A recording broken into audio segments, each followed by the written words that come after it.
Guys, welcome to the J. Scott Outdoors podcast. This is going to be episode number 434. We're going to break down the Arizona Bighorn sheep, both the desert and the Rocky Mountain Bighorns, with my friend Brian Rimsza. Brian has already harvested his desert sheep in Arizona as well as his Rocky Mountain Bighorn, but we're going to dive through all of the units. We're going to go through all of the harvest statistics, the draw odds, and talk about each unit. I want to thank the sponsors of this podcast. I want to thank Go Hunt Insider. They did a phenomenal job on the strategies article, and a bunch of this information on this podcast comes from that Go Hunt strategy article. I want to thank them for their sponsorship, and I want to encourage you guys to sign up. If you're not a Go Hunt Insider member, use the J. Scott promo code when you sign up, and you're going to automatically get a $50 Go Hunt Gear Shop gift card. It is the best Western hunting resource out there on the market today. I want to thank them for creating such a great product. Also, KUIU.com, K-U-I-U. I want to thank Jason Hairston and his crew over there at KUIU Ultralight Hunting for their sponsorship of this podcast. Also, phonescope.com. Use the JScott16 promo code and you're going to get a 10% discount. And the Outdoorsman's, the Optics Authority, 1-800-291-8065, outdoorsmans.com. If you use the JScott promo code, you're going to get a 10% discount. Guys, I really appreciate all your support that you guys give to this podcast. It's very humbling to me to get the amount of followers and listeners that send me emails and what have you, letting me know that you're listening to the podcast, and I just appreciate each and every one of you. If you'd like to send me a message, you can do so at jscottoutdoors@gmail.com. You can also follow along on my Instagram. That's at jscottoutdoors. Let's get right into the details here, guys. Welcome to the J. Scott Outdoors podcast. Today we are going to break down the Arizona Desert Bighorn and Rocky Mountain Bighorn sheep applications. The draw, I believe, is June 12th. I've got Brian Rimsza on the line. Brian, how you doing? I'm doing well, Jay. How are you? Good. I know you're a numbers guy. We did a breakdown last year, I believe, and it was well received, and we've got numbers out the wazoo. You've been cracking numbers, building charts. You and Dar have been building Excel spreadsheets and going crazy here with numbers. And I've been crunching some numbers myself, so it's going to be kind of fun to dive into the different sheep units, try and break them down, and give guys a good feel for what's going on this year. Brian, at any point, feel free to correct me if I get off, say something statistically that you don't find correct, but from what I understand, there's 111 total sheep tags. There's 95 Desert Bighorn tags and 16 Rocky tags available in the state of Arizona. Before we went on this podcast, you had brought up a very interesting thing that since the number of tags went up by, I believe, it went up from last year about 105 to 111. So 104 to 111, I believe. Okay, so you brought up a point that there's going to be 2 more tags in the max pool, correct? Yes. So that's big news. I mean, a 2-tag increase is big news for those guys with max points. I mean, it's good overall to see that the state in general is able to issue, 7 more tags than we did last year, which is definitely a positive spin on the way that they're managing the sheep and the way our sheep are doing. Yeah, I mean, our Game and Fish does such a great job. I mean, there's obviously things that they do that, I don't, you don't, lots of other sportsmen sometimes don't agree with, but, they're doing a pretty darn good job. And our Desert Bighorn, it's definitely a success story, all the different transplants and relocations and stuff that we've been able to do. The Game and Fish, the Arizona Desert Bighorn Sheep Society, my hat's off to them. And, anytime we can get a little bit more opportunity without sacrificing quality, that's where I'm at. There's a lot of people that would rather see a lot more opportunity, and they don't mind the sacrifice in quality. But I think the Game and Fish does a pretty darn good job of being able to maintain quality experiences and quality animals in the state and give as much opportunity as we can. I've kind of been on the bandwagon for years about, let's lower the tags, make it as high quality a sheep as we can. And then I got a real dose of reality when, some of our Nelson units up there in, 15 and 16 basically had huge die-offs. And there's rams there that were mature rams that we could have harvested as sportsmen, but, taking my approach of trying to limit the tags a little bit more and create higher quality rams kind of bit me in the butt because, you can never predict when, that type of pneumonia and stuff comes in, but there's rams that died out there that could have been harvested. And that's, one thing to always think about, especially with sheep. I'm curious if you have any thoughts on that. Yeah, I think that that's such a finite resource with sheep, and that everybody wants the opportunity, and I hope everyone gets the opportunity to experience hunting sheep. And you just never know when something like the pneumonia outbreak that happened up in the 15s and 16s is going to happen in other places. And so, in general, I think they do a great job managing it and try and provide more opportunity. And to see a 7-tag increase in the desert sheep, available desert sheep units, that's awesome. Yeah, for sure. Brian, before we get going, you have, at an early age, you drew a Desert Bighorn tag, and then a few years back, you drew a 6A Rocky Mountain Bighorn tag, and were able to, at the time, I believe on that hunt we went on, you tied the state record, the archery state record, and it's since been broken. But you have yourself harvested those 2 sheep, as well as you just went last summer to Arctic Red and harvested your doll sheep. So now all you have left is a stone sheep.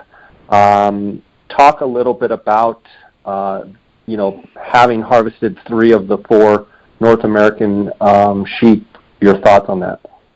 I just feel extremely fortunate to have been able to draw both tags in Arizona. I was actually thinking about that earlier today, because had I not drawn a tag, I'd be in the max pool right now at a pretty young age, because I started putting in for sheep the first year that the bonus point system kicked off.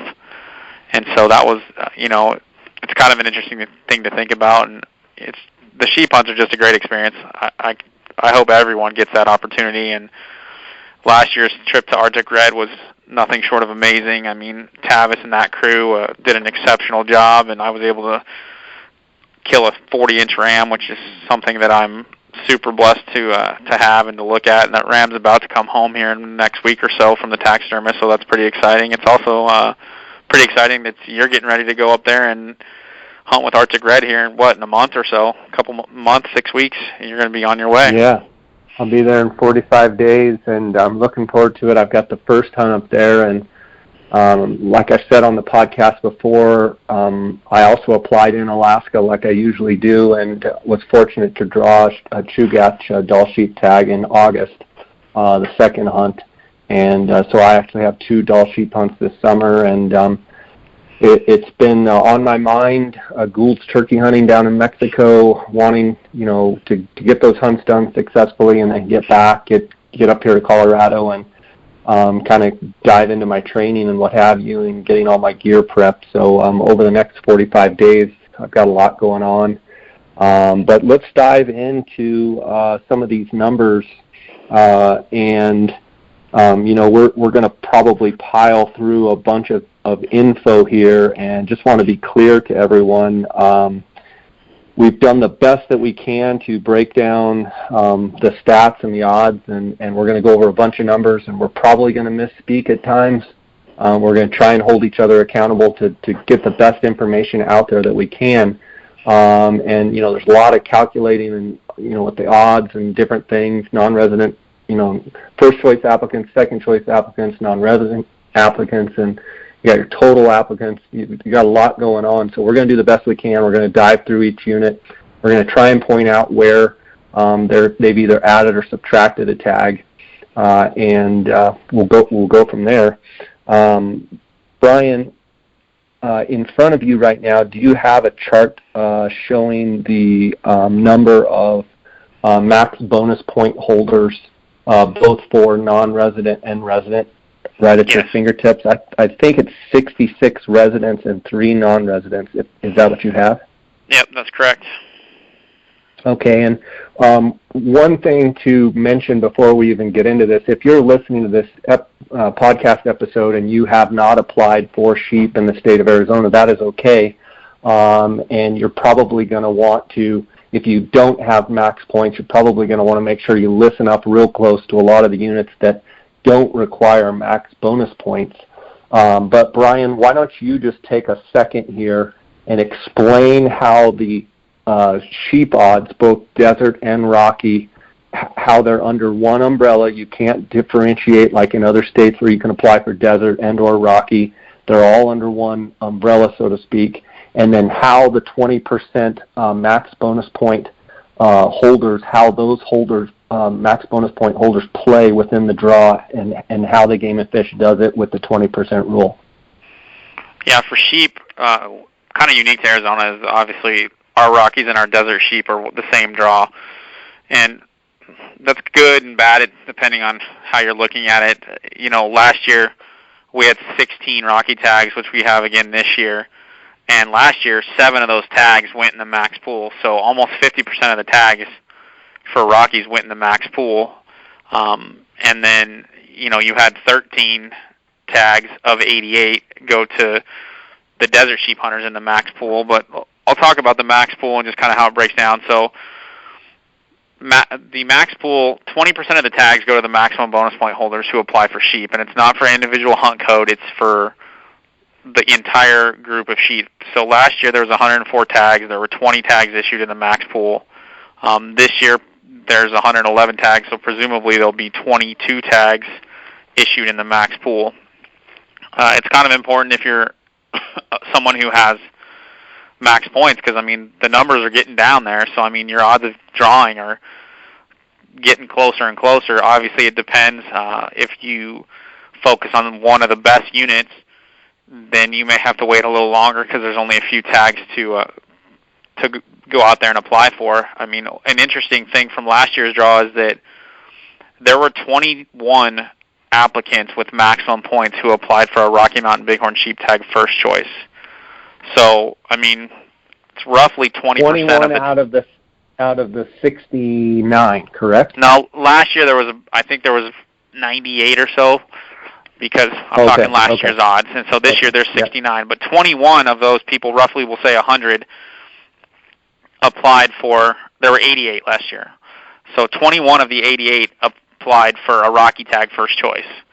So it doesn't necessarily mean that those individuals have already harvested a desert, but they were putting in for a Rocky tag on their first choice application. So, I mean, you know, a little more than 20% of the max point holders were applying for Rocky tags, which again narrows the odds and makes them better for those guys who are applying for a desert tag. But so the interesting thing is that 20% of the tags go to the max point holders. So units like 22, 24B, the Wilderness, 24B North, 24B South, predominantly go to maximum bonus point holders. Last year, for example, 22 had 23 individuals who applied for that unit with max points. All of the tags in 22 last year, which were 2 tags, went to guys with max. 24B West, or Wilderness, I'm sorry, not West. Wilderness. Yeah, had 7. 24B North had 7, and 24B South had 17 that individuals with max points that applied for it. So all of those tags went to individuals with max. And why is that important? Because if you're applying for the units that the guys with max are applying for, you're potentially wasting an opportunity. Just to break it down, last year in 22, and we'll go over this again, there were 2 permits. You had 23 applicants with max points who applied first or second choice. There were 18 that applied first choice. But total applicants for that unit in itself were 1,566 applicants. So there's a bunch of people there. I mean, you can do the math, 1,566 minus 23. All of those people are essentially wasting an opportunity. It doesn't mean you can't draw a 22 tag. It is possible, but it's not very likely.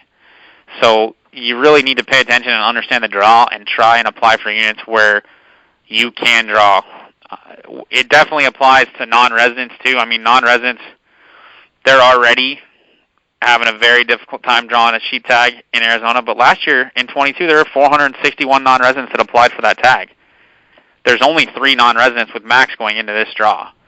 So, I mean, there's a whole lot of people essentially wasting a pick, in my opinion. Well, and even more than that, I just don't think they understand how it works. I think they actually think they've got a fighting chance when they apply for that. But I mean, the reality is, if you don't have max 22, I haven't gone back to look how many years, but I mean, it's got to be like 7 or 8 for sure years in a row where they've always gone to the max point pool. Yeah, and that is absolutely correct, and that's why it's just interesting why people are, I would say wasting a pick. Last year, going into the draw, there were 4 non-residents with max, but you had the 461 people who are non-residents apply for that hunt, and they really don't have a chance to draw. Just an interesting stat. Last year, there were 607 non-residents that put in for hunts that only had 1 tag. They cannot draw the tag. Non-residents are not eligible to draw units that have 1 permit, and there were 607 people who applied for units that only had 1 tag. They don't even have a chance to draw it. And so I think a lot of it is, like you said, people just don't understand what that means, and we're here trying to educate people, give them a better chance to draw. I mean, although the odds are slim, you still need to be able to understand what you're doing so that you're not wasting the slim chances that you have. Yeah, I mean, and just to reiterate, and Brian, it's something it's going to sound redundant, but if you are listening and you are a non-resident, you cannot apply. You can apply, but you have no chance to draw a 1 tag unit. So non-residents, if you're listening, you have to apply for units with 2 or more tags. And there were 607 people last year that are non-residents that applied for 1 tag units. That literally that's just the desert hunters. There were an additional 30 that applied for Rockies. Additional 30, but they had 0 chance, none. Correct. Chance to draw, and it's just crazy. When we were going over before we went live, and you were like, let's add up the number of non-residents that have applied for 1 tag units, and it was 607 in the desert category. It just blew my mind. Yeah, it's incredible because a non-resident spending money. I mean, it's expensive to put in to buy a license and things like that to build a point. So I mean, you might as well make the most of it because the odds are they're probably never going to draw. They're definitely never going to draw if they put in for 1 tag units. I can guarantee you that. That's one thing you can guarantee. Yes. Yeah, I mean, that's something to point out, and we're going to go through each of the units and break them down the best we can and talk about some of the rams that were harvested. So we probably ought to just dive in and do that. What do you think? Sounds good. Sounds good to me. Okay. And then we've got an Excel spreadsheet that we're working off of here, and Brian, we're just going to dive in. Let's talk about Unit 9 and 10. That's obviously the Cataract Canyon. There's 1 tag. Last year, there was 116 first-choice applicants. There were 60 second-choice applicants.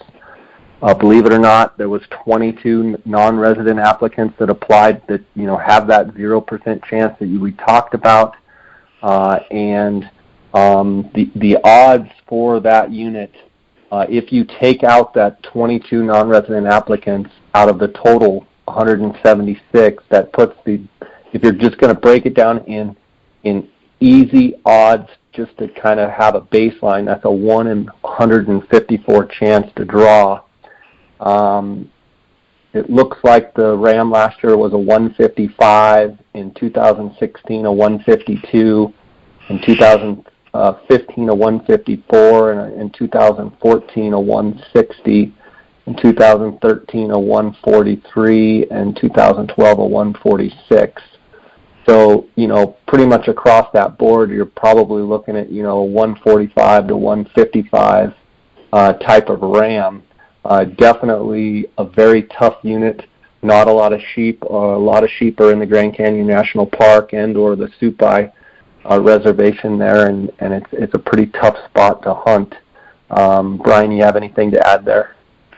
The only thing I would add is because this hunt is tougher, the Game and Fish gives you an extra 2 months to hunt. So the hunt starts October 1st, which is the earliest season that opens for desert sheep in Arizona, and it ends December 31st. So you have a full 3 months to make it happen due to the fact that the rams are moving in and out of the park and it's just a difficult hunt. But the hunters have managed to kill some nice sheep. I mean, mid-50s rams out of a tough unit, that's a pretty solid desert out of a tough unit.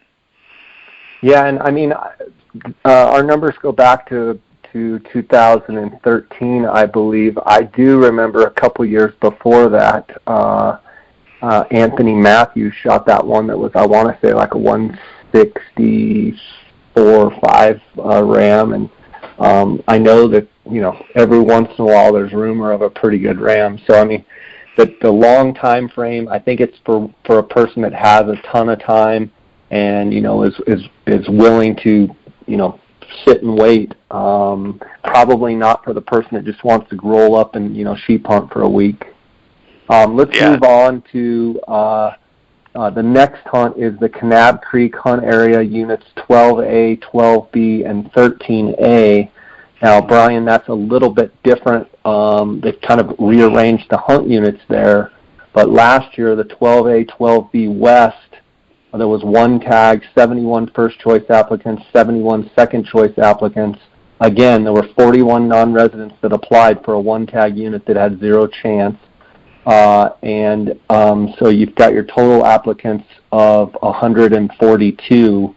But if you subtract out that 41 non-residents, it's basically a 1 in 101 chance to draw. The 2017 Ram was a 145. The 2016 Ram was a 136. In 15 was a 161. 14 was a 128. And 2013 was a 154 and a 162 in 2012. I don't know much about that hunt. Those are Nelson Eye sheep. You know anything about that hunt, Brian? I don't know much about it. I do know it looks like they split 13A into 13A South, which will be part of this hunt, 12A and 12B West, and then 13A North as its own separate hunt that we're going to get to here in a second. Last year it was just all 13A. Right. Okay. Next hunt is 12B East. They're actually splitting 12B East into 2 hunts. It's going to be November 16th through December 6th, and then December 7th through December 31st, and you've basically got 3 tags per hunt. So this is a tag that is open and available to non-residents. And Brian, I'll let you break down the number of tags last year, first, second choice applicants across our charts. Last year you had 556 first choice applicants. You had 467 second choice. And then of those, there were 620 non-residents. So those 620 non-residents are effectively applying for 2 of the 4 permits last year. This year, because it's split into 2 hunts, it'll be a little different for them. They'll still be available to at least get a tag for each hunt. So your total applicants were 1,023, and they killed a 165, 163, 137, and a 96. And then in 2016, it was a 149, 149, and 147. 2015, you saw a 168, a 148, a 119, and a 151. And then 2014, we saw one that didn't kill, and then a 162 and a 160. I'm not going to go all the way back to 2013 and 2012, but the general consensus is, based on looking at the numbers, I mean, you can expect to shoot a ram probably in the mid-40s to mid-50s, and then if you got anything better than that, you'd be doing really well. I mean, they do kill a couple of mid-60s rams. I think you had a couple friends that were up there last year, didn't you, on a couple of those hunts? Yeah, and got a couple nice rams. I mean, I think they're there. If you go back to 2015, a 168 was shot. Last year a 165. So I mean, there definitely is a chance for a ram over 160. It's pretty tough hunting, pretty tough go. But one thing I want to point out is 4 tags last year. They've added 2 tags. They've obviously split the hunt structure. If you just take the odds from last year, we have the total applicants of 1,023. Divide that by 4. That's a 1 in 255. If you divide that let's say the same amount of applicants, which I know the applicants are going to go up, but that's going to take you to like a 1 in 170. The interesting thing to point out is one thing I noticed in going over the numbers, Brian, the 37A hunt last year was split into a first and second hunt. And the way I read it,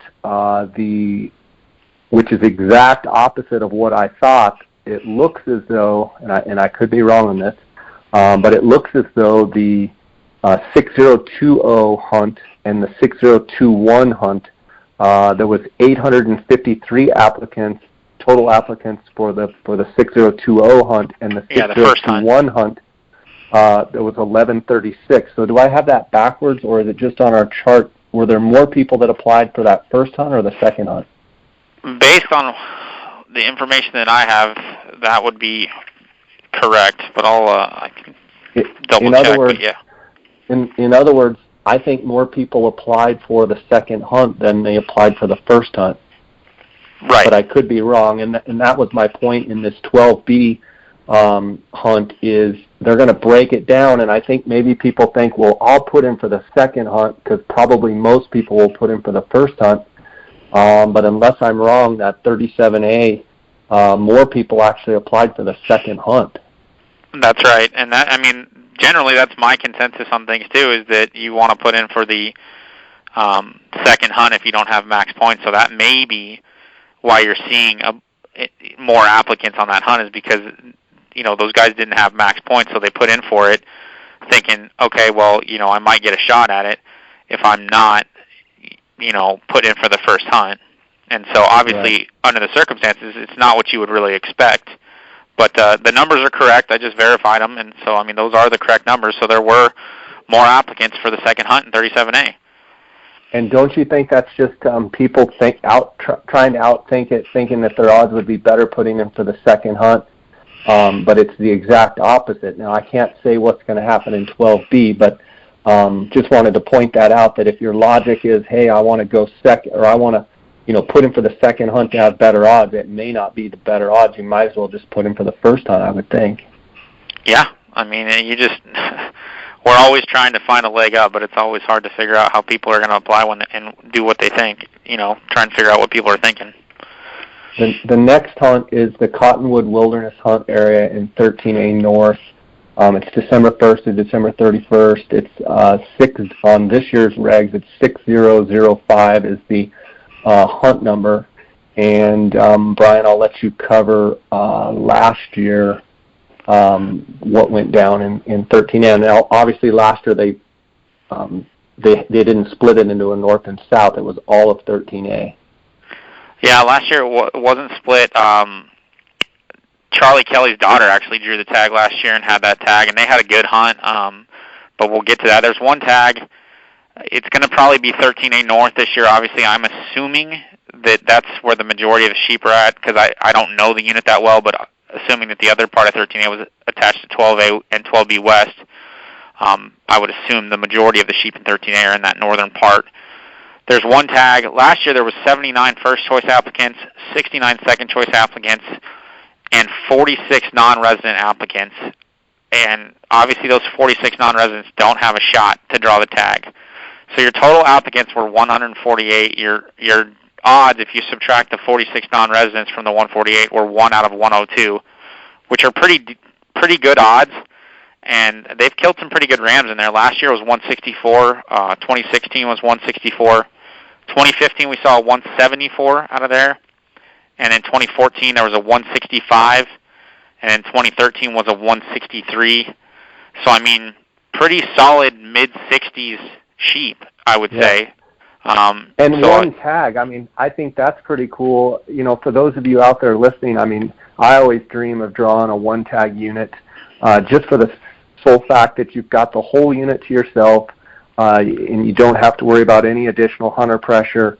But, you know, that's kind of a sleeper, I think, Brian. I literally know hardly anything about it. I know they're Nelson-I sheep. But if you look at, you know, 164, 164, 174, 165, and you know, let's see, what was in 2000? Yeah, it just goes back there. But anyway, 3 years in a row, they've shot mid-60 sheep with that one big one. I know Ryan Hatch was involved with that ram somehow. I'm not sure if he went with those guys or what. I think he was with them when they shot it, but heck of a ram.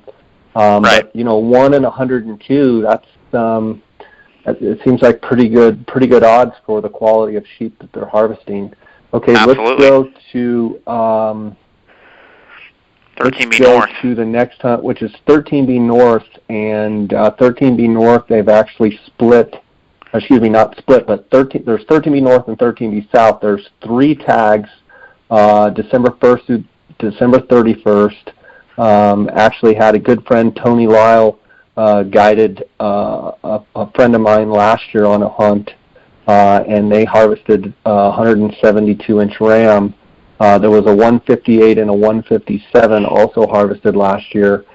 This is typically a unit that a lot of the non-residents apply for.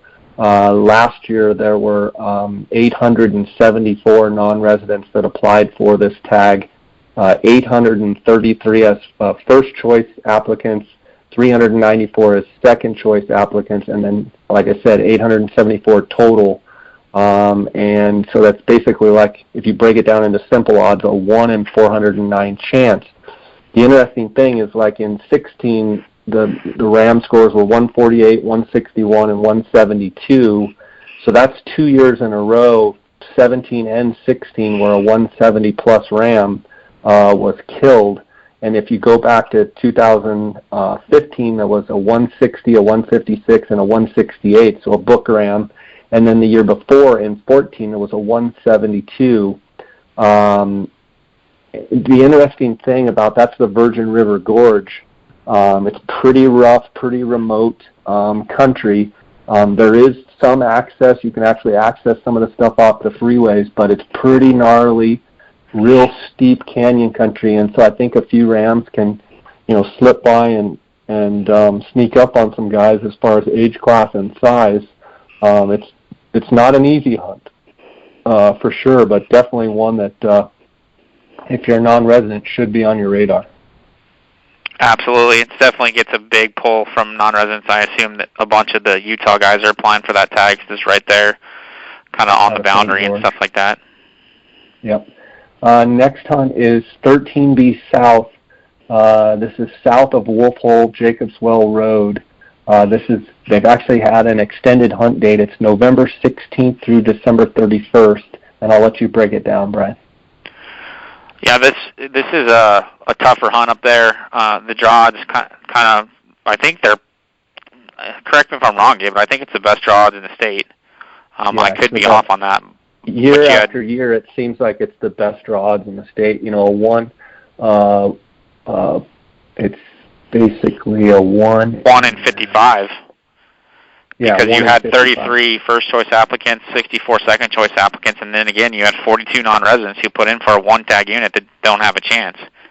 So your total applicants were 97. If you subtract the 42 from that 97, you're getting 1 out of 55 shot at drawing for residents. It's not a unit that's known for what I would say killing big sheep. Last year was a 145, which was killed by Clay Bundy, who's pretty predominant mule deer outfitter up there on the strip. And in 2016, you saw a 148. There was no harvest in 2015, no harvest in 2014, and then I don't think there was a harvest in 13 either. And then in 12, it was a 148. Yeah. So, I mean, you're looking at a 40s ram. Yeah, and you take a guy like Clay Bundy who lives up there, who knows that country really well, and, you know, he pounds it out and, you know, shoots a mid-140s ram. It's just no wonder the odds are tough. It's a tough unit. It's probably why the odds are so good. I know who I'd be calling if I drew the tag. Probably give Clay a call because he lives right there. And he had the tag last year. For sure. Next hunt is 15A and 15B East.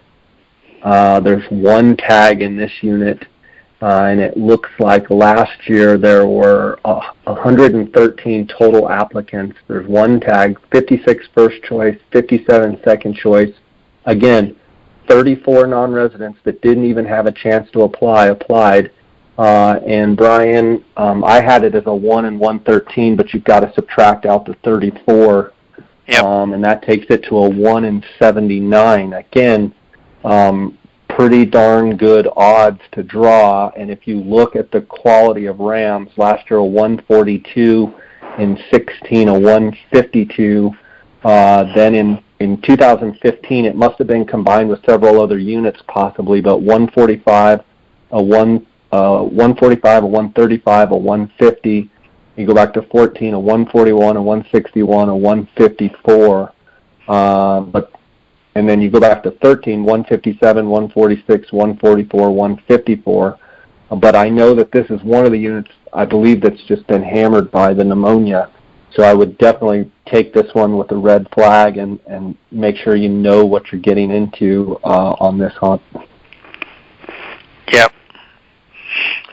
Okay, next hunt is 15C North, 15B West. There's one tag in 15B West, and I'll let you break it down, Brian. Yeah, 15B West was, I think, combined with some other. There was not a hunt there last year that I can see on my table, so it's going to be one of the increased tags in there. Because last year it was not eligible for a draw. It may have been combined with some other units. It's kind of hard because the Game and Fish breaks them up from each year depending on kind of how the sheep are doing, trying to manage them as best as possible. So I don't have statistics on 15B West. I don't know much about it either. Yeah, I don't know much about it either. I know at one point in time, years and years ago, it was a great unit. I think it's really been struggling. One tag. Maybe before you apply, contact some people that might know the unit. If you want to apply there, I don't know much. Let's keep moving. The next hunt is 15C North, one tag, so not available to non-residents. Brian, break down 15C North. 15C North, 87 first choice applicants, 87 second choice applicants, with, again, 35 non-residents putting in for it. So your total applicants were 174.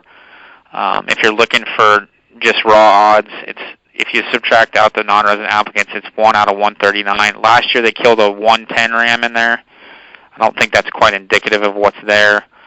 They killed a 163 in 2016, and then in 2015 it may have been combined with some others, but 154, 151, 152. So you're looking probably a mid-50s ram, and this may be another unit that I think that may have been hit by the pneumonia.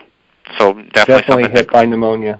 I mean, back in like 2013, they killed they had 5 tags in this unit alone and killed a 171, a 155, a 150, a 165, and a 145. And 15C North used to be one of our better Nelson I units, but it's obviously been hammered. I don't know if there are, I would assume there's probably some older age class rams there that maybe have survived and not died of pneumonia, but I have heard that it definitely hit C North and C South hard. Let's talk about 15C South. There's one tag. Last year, 45 first choice applicants, 94 second choice applicants. Again, 27 non-residents who applied for it, never even had it. They had a 0 chance to draw it. And if you take the 27 off of the 139, Brian, we're 112. at 112, so a 1 in 112. Last year they killed a 165. The year before a 162. In 15 there was a no-kill, a 150, and a 98. And in 14 there was a 167 and a 160. 13, there was a 166 and 169. I know that when I used to guide for that super raffle tag handful of years there in a row, we did quite a bit of scouting in 15C South, and it just kind of breaks my heart because there was some really nice rams. But I know it's been affected hard, so definitely go into that one with your eyes open.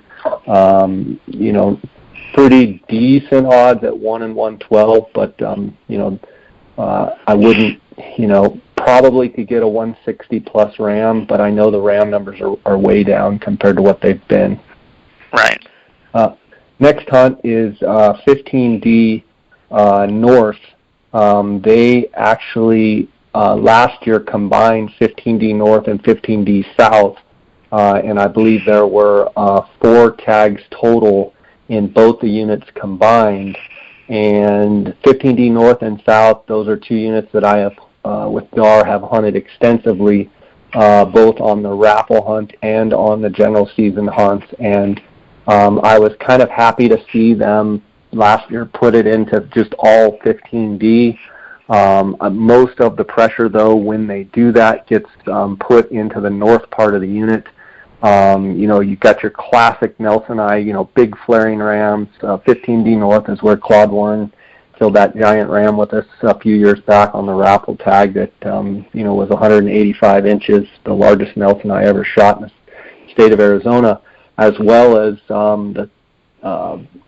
I can't think of the guy's name, but like 20 years ago, the second largest Nelson eye ever shot came out of 15D North, and it's kind of the poster child of Nelson eye sheep in Arizona. The North has quite a bit more sheep than the South, but this year they've split it back to 15D North and 15D South. I'll let you go over the numbers for that, Ryan. So last year was just 15D, as we explained, and the benefit to splitting it this year to North and South is that you're going to have 4 tags in the North, which again will potentially give 2 tags to non-residents, up to 2 tags, but the non-residents will also have a chance for 1 tag in 15D South, so that's an increase for everybody. Last year when it was combined, first choice applicants were 850, second choice applicants were 713. You had 782 non-residents put in for that hunt, and the reason I think that's it's kind of a common unit for non-residents to really focus on, just because there's some good sheep and it's a good experience and a good hunt. So your total applicants were 1,563, and if you divide that by the 4 tags, then your draw odds there are approximately 1 in 390. Just round numbers there.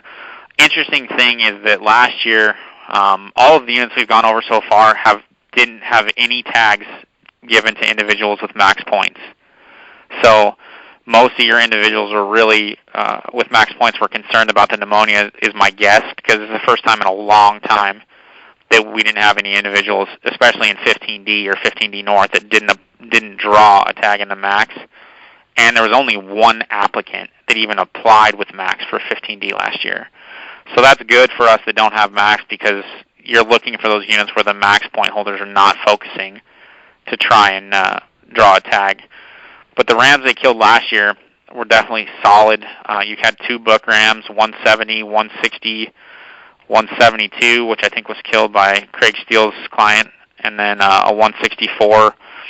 You also had the super raffle ram that was just killed out of there that looks like it's going to net about 178, killed by the ADO crew and Eric Hunt and the Priest brothers. They did a good job on that ram. It's a stud.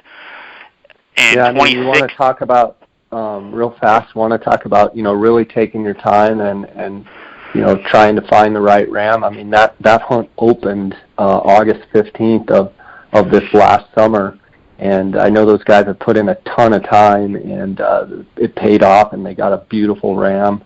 Congrats to those guys. One thing to point out about 15D is, I can remember, I want to say it's 2014, maybe 2013, there were 11 tags. They've had 8 tags, they've had 11 tags in one unit. So, at one point in time, when I was Dar and I were doing those raffle hunts a lot. I was there when they were doing their surveys, and they were surveying between 500 and 600 sheep in the north part of the unit alone.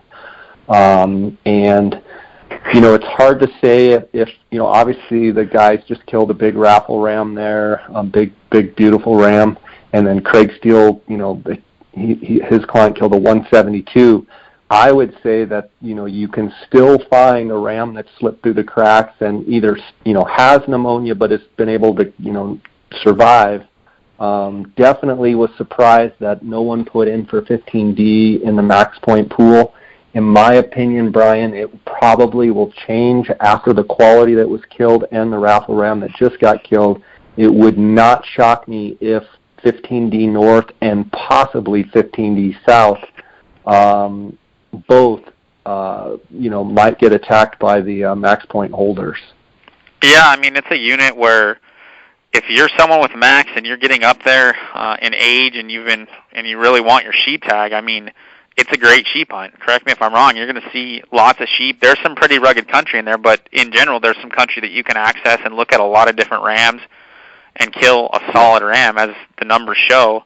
And so I do think that you're going to see an increase there. It's definitely a unit that if I was a non-resident with max points, I would be looking at, because you're competing for so few tags that I would definitely be considering that unit, 15D for sure. It's 15D North and South next year. I'd probably focus on 15D North if I was a non-resident. But if you're a resident, either one of those units would be a great unit, and you could potentially kill a great ram. I mean, they've produced book rams almost every year for the last 5 years. Yeah, and the thing about the north is there's a lot more sheep in north. There's pretty good access in north. There is some pretty rugged, inaccessible, get away from people type stuff. I would say, contrasting that, the 15D South, there is some access, but there's also quite a bit of wilderness area, a little bit harder. You have to walk across the desert floor quite a bit to get to the mountain range in some places. I don't want you to think that there's not access, but it's, 15D North is definitely the crown jewel. 15D South has good rams, a little bit tougher to get around and what have you. Let's move on to 16A. Let's move on to 16A. Interesting thing about 16A is last year, I believe, was the first year they split it, but 16A is now, there's 16A excluding that portion of 16A South and east of Big Sandy River and Mojave County Parklands. There's 2 tags in there. And then 16A South and 18B, there's 2 tags in there. And if you look at our chart, Brian, 16A last year, there was 155 first choice applicants, 248 on the second choice. There were 209 non-resident applicants, 403 total applicants for a simple odds of a 1 in 201. Now, the 16A hunt, which is basically 16A North, I'm going to call it North, just for, kind of geographically so guys can kind of picture. Last year they killed a 166 and a 150, a 167 and a 154 in 16, a no-kill, a 150 and a 151 in 15, a 171, a 159 and a 156 in 14. 16A is a very big unit. It's very kind of remote. I think in all of 16A, even though it's split up, I think there's seven different kind of mountain chains within the unit, and it is definitely a unit that a big ram can slip through the cracks. If you've got the ability to put in a bunch of time, if you're willing to go and not see a lot of sheep, 16A is probably something you should look at, but it is it's not a picnic hunt. It's definitely not a country club hunt. You will earn every inch of the ram you get in there. You got anything to add, Brian? No, that's all I got for that one. I don't know it as well as you do. Okay, let's jump down to the 16A South and the 18B, and we'll come back to the 16B. Okay. They have 2 tags in there this year. I'll let you break down the numbers from last season. You are on 18B and 16A South. Is that what we're doing? Yes. So this year, that's going to 2 tags. Last year, it was a 1-tag unit. You had 94 first-choice applicants, 107 second-choice applicants, and you had 36 non-residents who applied for a 1-tag unit again, so they couldn't even draw it. This year, however, if they do the same thing, they'll at least have a shot because they bumped it up to 2 tags. There were nobody with max points that drew the tag, and there were no one with max points that even applied for the tag. Last year, they killed a 170 out of there, which is a great ram. In 2016, they killed a 171. And in 2015, I have a 156, 2014 a 148, and 2013 was a 161. So they've killed definitely some good rams in there, 2 book rams out of the last 2 years. Sounds like there's some potential to do pretty well in there. I don't know much about the unit itself. Jay, what do you know about it? Yeah, I mean, I definitely have this down on my chart here as an intriguing unit for me. Talking about my own personal tag, you know, the 18B, they're all transplanted sheep, and I think there's a pretty good ram in 18B on that side. And then 16A South, you know, just north of the Bill Williams River, has some very remote, rugged country, and it does not surprise me at all that, you know, the last 2 years they killed a 170 and a 171. I actually think there's probably a better ram or 2 in there. Definitely as far as quality, that's definitely on my intriguing list. 18B, 16A South for sure. You know, not easy. Like some of the other units, not tons of sheep, but definitely think you could be rewarded on this hunt for sure. Brian, let's talk about 16B. 16B is in boy. Let me just check and make sure. 16B, yeah, it's a 1-tag. Last year was 1-tag as well. There were 66 first-choice applicants, 49 second-choice applicants. There were 30 non-residents that put in that did not have a chance, 115 applicants total. So if my math is correct, Brian, that's a 1 in 85. Yep. Interesting, you know, if you go back and look at the Rams shot a 157, a 156, a 157, a 163, and a 115. So in 14 there were actually 2 tags in there. In 13, a 165 and a 155. And if you go back, let's see, to 12, it was a 148 and a 156.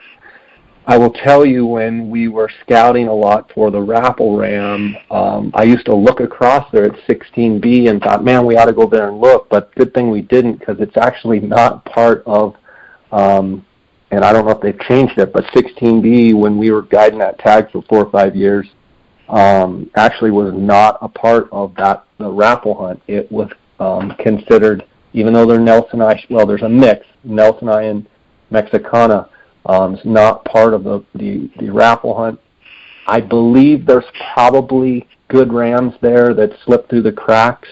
It's definitely kind of on my intriguing list, but it's a pretty dang tough hunt. You have to access a lot of it, potentially from the Colorado River. And I have not hunted it. I've looked over there a little bit, but have not hunted it. Brian, let's go to, let's see. Now we're getting into the big dogs.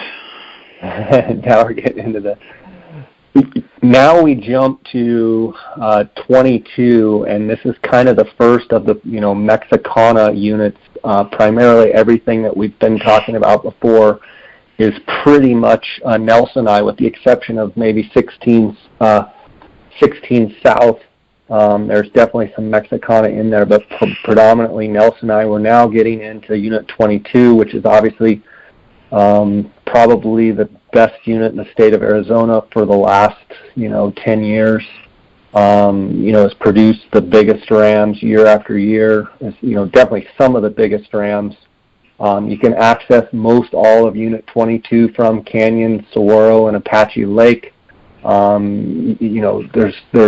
They do a tour in the summer. The Desert Bighorn Sheep does a tour right off the Dolly, the big steamship on Canyon Lake, and you can go out pretty much at any given time on Canyon Lake. Everything on the left-hand side when you're going upriver or up the lake, everything on the left-hand side, or that would be kind of the west or north side of the lake there is Unit 22.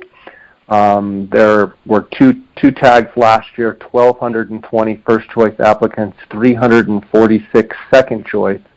There were 461 non-residents with a total of 1,566 applicants. So with simple odds, it's a 1 in 783. Interesting, Brian. This is kind of our first unit here on our chart where typically the tags in 22 always go to max point holders. And last year, both of the tags went in the max point pool. They killed a 178 and a 184. The year before was a 170 and a 181. The year before that was a no-kill, a 177, which was my client, Craig Dunlap, a 178 and 179.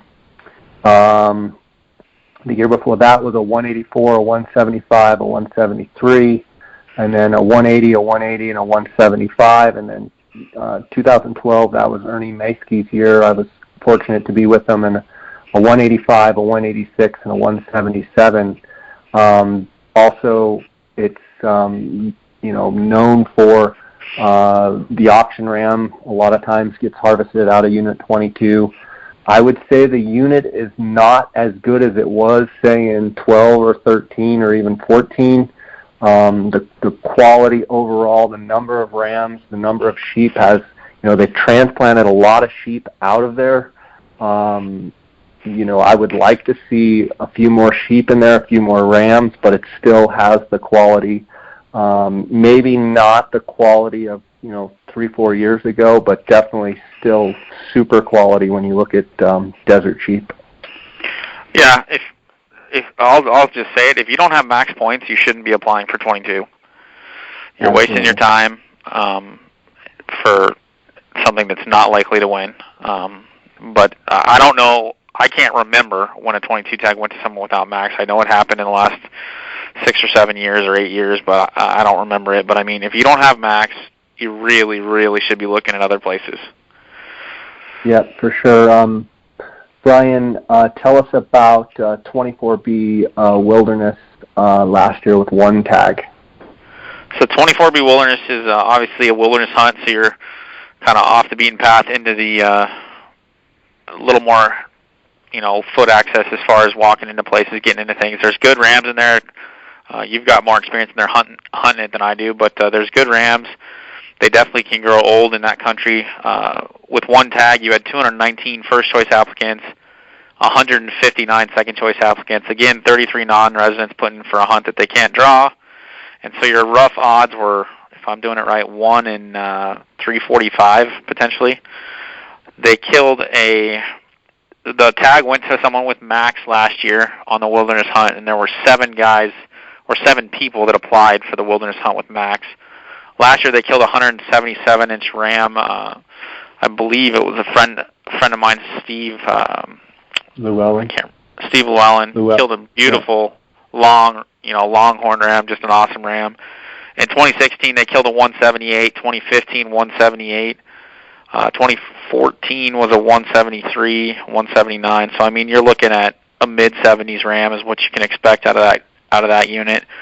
Definitely a great tag, but if you don't have max points, you should not be applying. If you're a non-resident you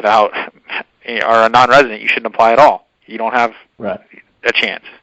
So again, definitely on my list. Definitely on my list, Brian. The 24B Wilderness tag is top of the top. It's definitely in the top, 3 or 4, 5 units. I would always say if you have max points and you are a resident, you need to look really hard at 24B Wilderness. I think it's a phenomenal hunt.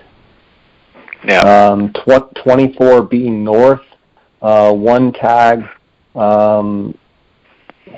Make sure it's 24B North. Yeah, you're at 235 there's one tag. The North tag, there were 7 max point applicants that applied. It went to a guy with max, or a person with max. There were 235 first choice applicants, 279 second choice applicants, with 26 non-residents, again, putting in for a tag that they have no shot of getting drawn for. So your odds were 1 and 506, if I'm doing my math correctly. Last year they killed a 178. And then I believe the auction ram came out of 24B North. At least that's what the data from Game and Fish shows. And it was 189 or I believe it was over 190 net when it actually finished. But according to Game and Fish, it was killed out of 24B North by Shane Roten. And then I don't have anything down for it in 2016. Yeah, no kill in 16. 174 and 15, a 169 and 14, a 179 and 13, and a 180 and 12. Definitely 24B North is an awesome unit. It's on Canyon Lake and Apache Lake. When you're going upriver, it'd be everything on your right-hand side, or kind of on what would be the east or south side of those river chains or those lakes. I like the fact that there's only one tag. I like it just like I like the 24B Wilderness only having one tag, obviously only for residents, but what an opportunity to hunt the whole month and have no other tag holders and just have the unit to yourself and be able to look at rams. Over the years, I've seen some phenomenal rams in 24B North, videoed some fantastic rams, and definitely would be a tag that I would love to have myself, but I don't have max points. It normally goes in the max point pool. I believe like a couple years ago it didn't, but most of the time it does go in the max point pool. So, if you don't have max points, like Brian said, it's definitely running the risk of not being able to draw. If we look at 24B South, it's also a phenomenal unit, 24B South. One tag last year, 176 first choice applicants, 254 second choice applicants, with 30 non-residents applying for that had no chance to draw. Total applicants 430, taking your odds to 1 in 400. But as far as quality, 24B South is probably, it's arguable, but it's probably the best unit in the state of Arizona year after year. They killed a 178 last year, a 185 the year before. They had killed a 181 and a 174 the year before that, a 185 and a 174, a 186 and a 182. So quality in that unit, there are some good rams in that unit. The access is pretty darn good. It's right out of Phoenix. Literally for you residents with max points, definitely 24B South probably should be, either 22, 24B Wilderness, 24B North, or 24B South. I think if you're a resident, fairly young, should be your first choice. Those are kind of the top 4, in my opinion. 24B South is a heck of a unit for sure. There were 17 guys with max that put in for it last year, 13 first choice, so it's a very popular choice. I don't see that going away as well. I see it won't. It's if you don't have max, look elsewhere. If you have max, and if you're getting up there in age, I think we need to point this out. The 22, the 24B Wilderness, 24B North, and 24B South. If you're getting up there in age, you might start looking at a strategy where you don't apply for these units with max points. Swing for the fence, because let's say you're 60 years old and you feel like you only have to your 70, or let's say you're 65 and you feel like you only have to your 75. In my opinion, you got to start applying for some of these units that you have a chance to draw, because like Brian said, I believe 17 of the non-resident, of the max point holders applied for 24B South, so you got to watch that. Brian, you definitely got to look at it and kind of evaluate yourself and what you're looking to do, because there's some great hunts out there. But and your first 2 choices are what matter. So you could potentially swing for the fences with the 24B South and then put something that's a little more realistic, maybe a few more tags in for your second choice, to get kind of, if you still are on that bubble of, okay, I'm not just trying to draw a tag, I still want the best. But it's definitely, I mean, those tags are not going to go to people that don't have max, not likely anyway. Let's talk about 28 South. This year, I believe they've added a tag. Last year, there was just one tag, 477 first choice. No, there were two tags last year, Jay. Okay, we just got a typo on our chart here. There's two tags. 477 people applied first choice, 334 second choice, 406 non-resident applicants, 811 total.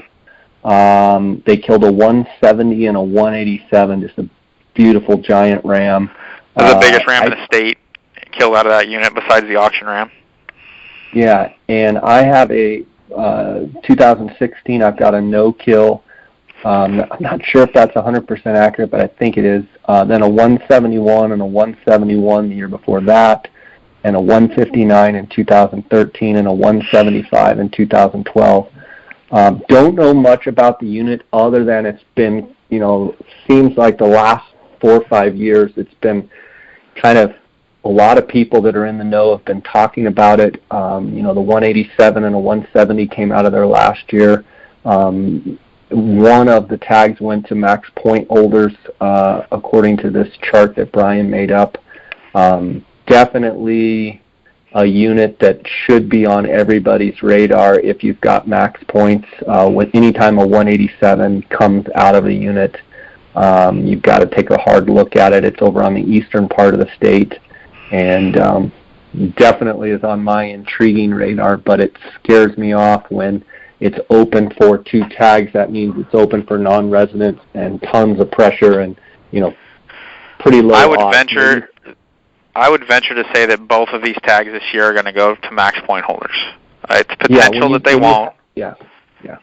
But I think that they likely will. And if you're one of the 3 non-residents who has max points and are looking for what I would consider a top-notch opportunity at a big ram, I think you might want to consider 28 South.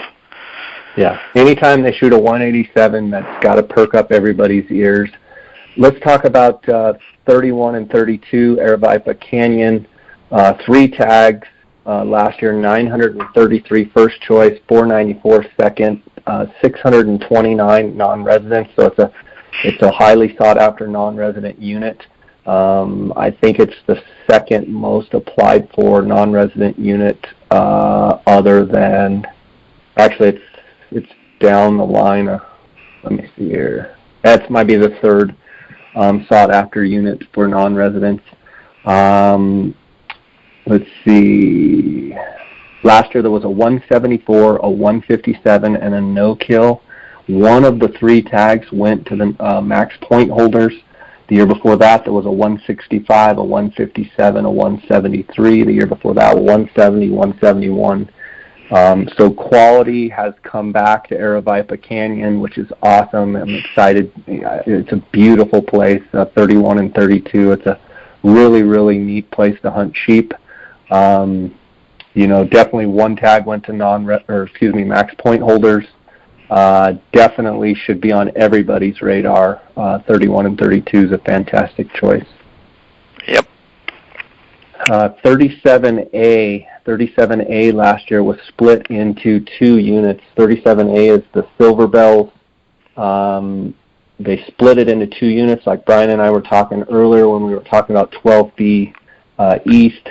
There were actually more applicants for the second hunt than there were for the first hunt. On the first hunt, there were 565 first choice applicants, 288 second choice applicants, 352 non-residents applied, for a total applicants of 853. Doing simple math, that's a 1 in 426. Both of those tags on the first hunt went to max point holders. They harvested a 183 and a 169. The year before, a 162 and a 170.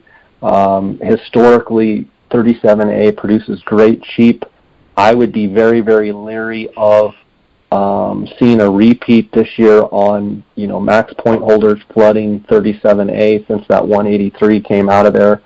Curious your thoughts, Brian, but if I didn't have max points, I probably would not apply for that hunt. Yeah, I believe that both tags will go to individuals with max, especially for that first hunt. That 183 is actually a 184 and I believe an 8th net archery kill ram, making it the second largest ram killed in the state with a bow. It's a giant ram. The 169 was a great ram killed by an older gentleman, and just a good unit. It seems to be coming on, but I think that you can bet that both of those tags are likely to go to individuals with max. Last year there were a total of 12 max point holders that applied for it. 6 of them put it as their first choice. So I mean, it's a popular choice for individuals with max, and both those guys that drew it had max. Yeah, it's on the radar for sure. 37A, the second hunt, there were 524 first choice applicants. There were 612 second choice, 450 non-residents applied for that second hunt, 1,136 total applicants. Doing simple odds, 1 in 568. They killed a 170 and a 175. It seems like a lot of tags to me, but I think, this will probably stay like this for a couple years, and they'll probably muck out a couple more great rams.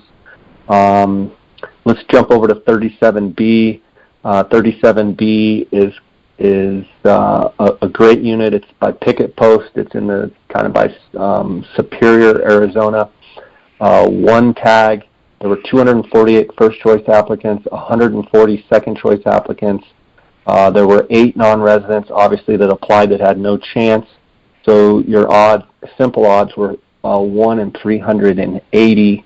They killed a 174, a 167, a 170, and a 171 in 2014. Definitely, I think that unit is trending up. For you guys out there that are residents that want a super high quality hunt experience not far from Phoenix, definitely 37B should be on your radar. I'm actually really surprised that it didn't go in the max point pool.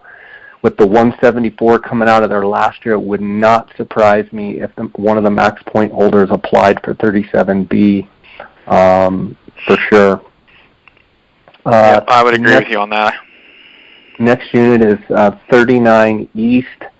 One tag last year, 74 first choice applicants, 63 second choice applicants. There were 4 non-resident applicants.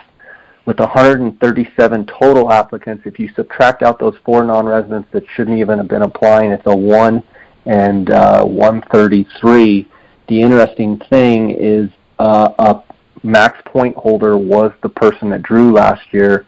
It looks like they killed a 163. The year before that, a 171. The year before that, a 156 and a 159. Our friend Daniel Franco has been in that unit, I believe, a couple years ago.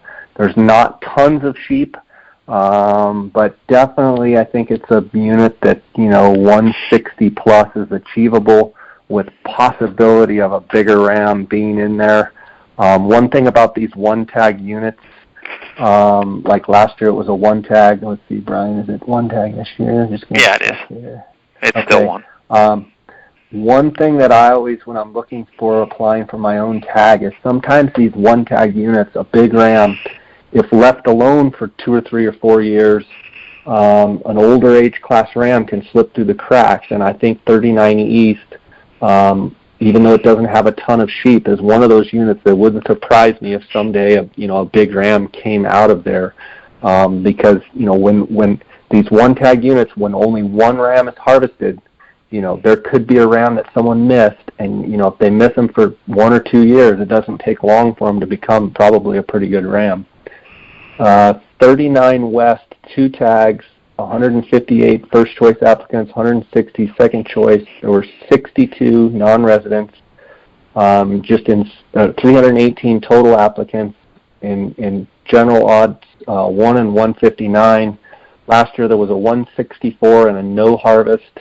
The year before, a 153, a 161, in 15, a 162 and a 140, and 2014, a 165 and a 164.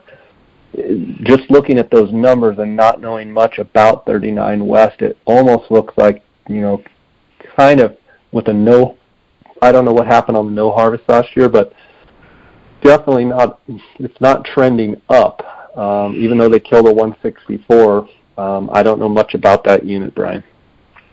Yeah, I don't know a whole lot about it either. I mean, it's kind of intriguing. It's closer to the valley. I think it's a unit that does have some wilderness, but you can kind of work through it from one end to the other, but I don't know a whole lot about it. Next unit is 40A. I've never been in 40A. There were 2 tags last year. There's 2 tags this year. 161 first choice applicants, 81 second choice applicants. There were 79 non-residents that applied for it, 242 total applicants, simple odds 1 in 121. Last year there was a 159 and a 161. The year before a 166 and a 143. The year before that there were 2 big rams killed, a 179 and a 178. And the year before that a 170. Definitely on my intriguing list. 40A, the one thing you have to really keep in mind is this is a highly illegal alien and drug trafficking area down next to the Tohono O'odham Reservation as well as the Mexican border. A lot of issues with stuff going on there, so keep that in mind if you're applying for 40A. In my opinion, for potential quality with the 101 and 121 draw odds, it's a pretty darn good Mexicana unit with pretty darn good odds with the potential for a couple great rams. I've heard it's real choppy country, kind of a little bit difficult to hunt. You got to kind of walk it out. There's not big, huge glassing, where panoramic glassing. You got to kind of just walk those washes, and definitely think there's a place for a ram to slip through the cracks there. Yeah, I mean, they've obviously killed some big ones in there, but I'm kind of surprised at the low number of applicants, honestly, in the unit with 2 permits. I think it's got to be the illegal stuff going on and the trafficking and what have you has got to scare people off. That's the only thing I can think. Right. Now we're getting down into 40B, which is split into 40B West, 40B, which is split into 3 different units. You got the Gila, the Coppers and the Mohawks, and then the Tanajas. So the first one on the list is the 40B Gila unit, which is going to have 4 tags again this year. It had 4 tags last year. You had 379 first choice applicants, 495 second choice, and a total of 522 non-residents. Your total applicants were 844 applicants, so well over half your applicants are non-residents that are putting in for the 2 tags that are available and that to them. Last year they killed a 165, 155, 173. The year before that they killed a 159, 161, 169, 143.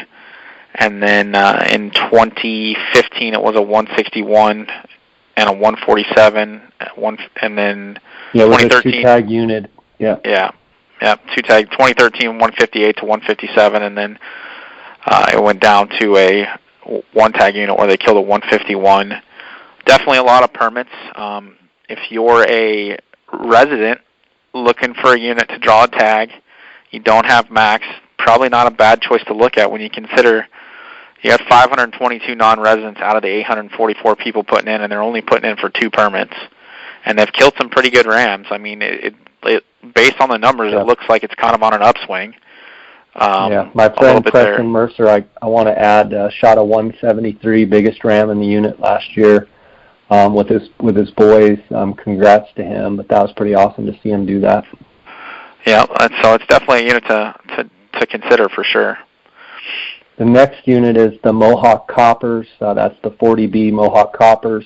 2 tags, 181 first choice applicants, 279 second choice, 247 non-resident applications, 460 total applications, so over half the applicants are non-residents.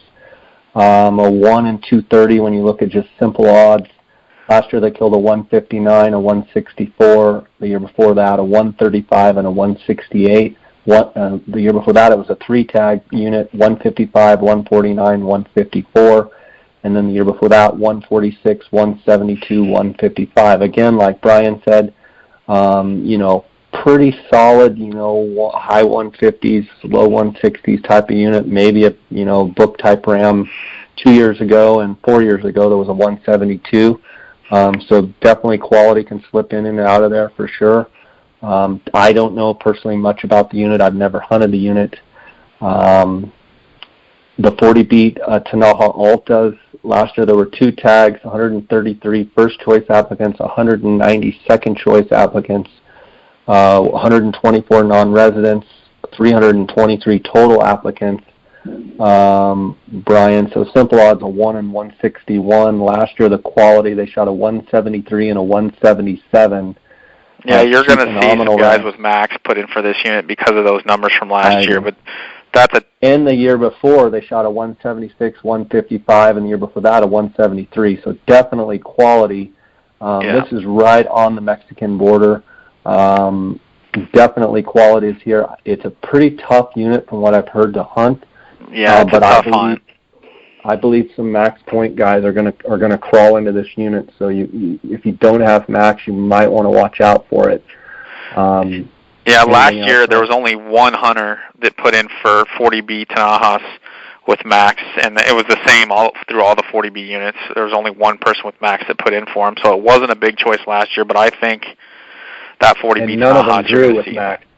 No, nobody drew with max in any of those units, but I would not be surprised to see somebody draw with max in that unit next year based on the quality of rams they killed over the last 3 years. Yeah. Then you've got 41 East, the Eagle Tails, 2 tags, 212 first choice applicants, 229 second choice applicants, 131 non-residents with 441 total applicants. Simple odds 1 in 220. Last year there was a 160 and a no harvest. The year before that a 164, a 148, a 155. The interesting thing about the Eagle Tails is it used to be one of the premier units in Arizona. It's just been struggling. Obviously they bumped it last year to 2 tags and one of the guys didn't harvest. I don't know. I've been in the unit a little bit. I don't know much about it. 41 West is a 2-tag unit, 122 first choice applicants, 174 second choice, 129 non-residents, and 296 total applicants for a simple odds of 1 in 148. Last year they killed a 161 and a 154. 2 years ago, Clay Goldman of Mogollon Taxidermy and Payson killed that big 178 ram, and the other ram was a 155. And the year before that, a 164 and a 148 the year before that. 41 West is the Little Horn Mountains. Actually, there's several different mountain chains there. I've never hunted it personally. Definitely is intriguing because it's close to town. I don't know much about it.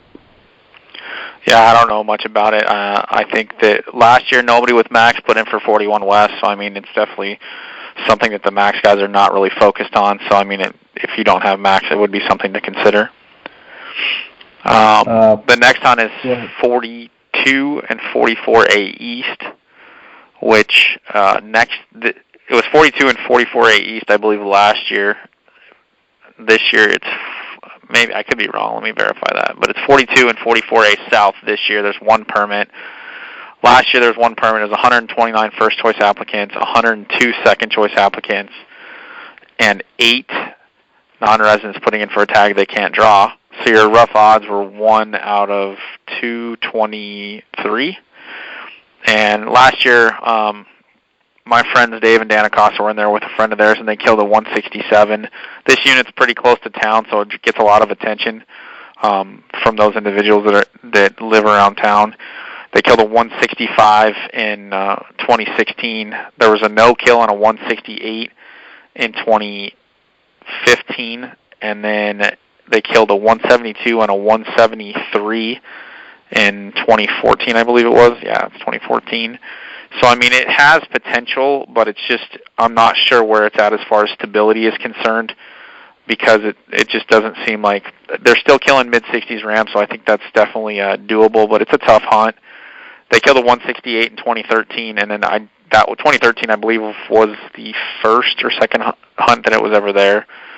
So it's well, they killed a 172 and a 173 in 2014, which I think was the first year that was in 42. You're right. This is a unit, for me, I haven't spent any time in either of the units, but it is on my intriguing list just because of the past history. I don't know that the trend is going in the right direction, but it wouldn't surprise me if, there was a decent ram in there, for sure. Obviously, how many applicants applied with max points in there, Brian? No one?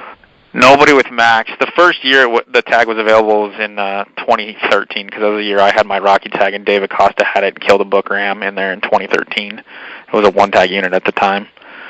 Okay. So nobody with max is focused on it. It is closer to town. It's definitely produced some, I would say, pretty solid rams. Mid-60s ram is a solid ram over the last 5 years. For sure. The next unit that we're going to talk about is, let's see. 43A. 43A. 43A, one-tag unit. It's definitely on my intrigue list. That's where the auction ram a couple years ago, Dan Friedkin harvested that curly ram. Spent quite a bit of time in there. It definitely is an intriguing unit as a one-tag unit to me. It definitely makes the intriguing list. There's some country there that's reservation country that you can't hunt, which always in the back of my mind makes it think that a bigger ram, older ram could slip through there. Let me look at the stats here on 43A last year. There won were at 140. Yeah, there were 99 first choice applicants, 65 second choice, 25 non-residents applied for it even though they didn't have a chance. 165 total applicants. If you subtract out that 25, it's a 1 in 140. Last year there was a 149, a 164, a 172, a 165. Again, the curly ram, I think he netted over 182 inches. Came out of there as a resident without max points. I think I have 21 or 22 points. Definitely a unit that I look at as intriguing on my intriguing list for sure. Let's talk about where we at. 43B. You take it.